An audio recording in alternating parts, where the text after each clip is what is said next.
కేంద్ర వార్త రాష్ట్రంలో మళ్ళీ ఎలక్షన్ ఎన్నికల సంఘం కీలక ప్రకటన అంటూ లేటెస్ట్ అప్డేట్ అయితే అందించారండి. ఆ వివరాలు ఏంటనేది వీడియో రూపంలో తెలుసుకుందాం. వీడియోని కంప్లీట్ గా చూడండి, అప్పుడు ఇన్ఫర్మేషన్ అయితే అర్థమవుతుంది. ఇంకా మీలో ఎవరైనా సరే ఛానల్ సబ్స్క్రైబ్ కూడా వీడియోస్ ఉన్నట్లయితే వెంటనే మన ఛానల్ సబ్స్క్రైబ్ చేసుకోండి. ప్రభుత్వం నుంచి వచ్చే ఇటువంటి లేటెస్ట్ అప్డేట్ అందరికంటే ముందుగానే అందజేయడం జరుగుతుంది. చాలా మంది చూస్తున్నారు కానీ లైక్ చేయడం మర్చిపోతున్నారని. మీరు లైక్ చేయడం వల్ల సమాచారం మరింత మందికి రీచ్ చేసిన తర్వాత లేట్ చేయకుండా వివరాలకు వచ్చినట్లయితే ఇక పార్లమెంట్ ఎన్నికల అనంతరం దేశవ్యాప్తంగా వివిధ రాష్ట్రాల్లో 13 అసెంబ్లీ స్థానాలకు జూలై 10న ఉప ఎన్నికలు జరగనున్నాయి. ఇక లోక్సభ ఎన్నికల్లో పలువురు ఎమ్మెల్యేలు విజయం సాధించగా మరి కొందరు ఎమ్మెల్యేలు మరణంతో అసెంబ్లీ స్థానాలు ఖాళీ అయ్యాయి. దీంతో ఆయా స్థానాల్లో ఉప ఎన్నికలు నిర్వహిస్తున్నట్లుగా ఈసీ అయితే పేర్కొంది.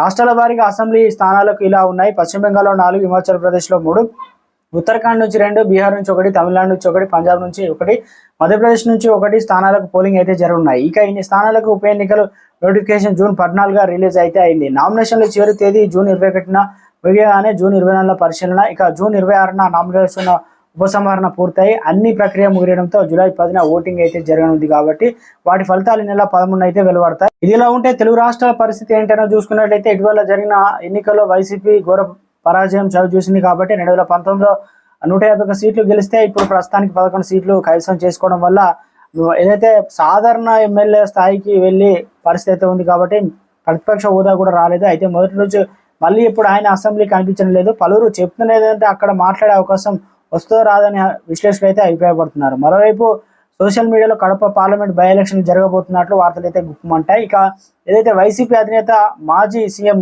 కావచ్చు, ఏపీ మాజీ సీఎం జగన్మోహన్ రెడ్డి అసెంబ్లీ వెళ్ళనే ఆసక్తి లేదట. ఇక పార్లమెంట్ వెళ్ళే అక్కడ ఇండియా కూటమి సైతం ఉంది కాబట్టి కనుక తాను మాట్లాడే అవకాశం ఉంటుందని చెప్పేసి విశ్వసనీయ సమాచారం.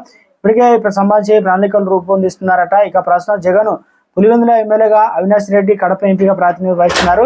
ఇక త్వరలోనే ఏదైతే ఇరువురు రాజీనామా చేయనున్నట్లు అయితే పోటీలు అయితే దింపనున్నారట. మొత్తానికి అవినాష్ రెడ్డి ఏదైతే మాజీ సీఎం జగన్ కడప నుంచి ఈ రకంగా గెలిచిన స్థానం నుంచి ఏదైతే తల్లిని పోటీ దింపాలని చూస్తున్నారట. ఇక తెలుగు రాష్ట్రాల్లో కూడా తెలంగాణలో మరి కవిత విషయంలో కూడా ఇంకా బెయిల్ రాకపోవడం, ఈ రకంగా ముందుకు ఏమైనా పరిణామాలు తీసుకుంటారా, రాజీనామాలకు సంబంధించి ఎంపీ స్థానాలు 1 గెలవకపోవడం ఈ రకంగా రాష్ట్రంలోనూ మరి సంచలనంగా మారుతుంది. మళ్ళీ ఎలక్షన్లు అయితే రాబోతున్నాయి అని వార్తలు అయితే గుప్పమంటున్నాయి.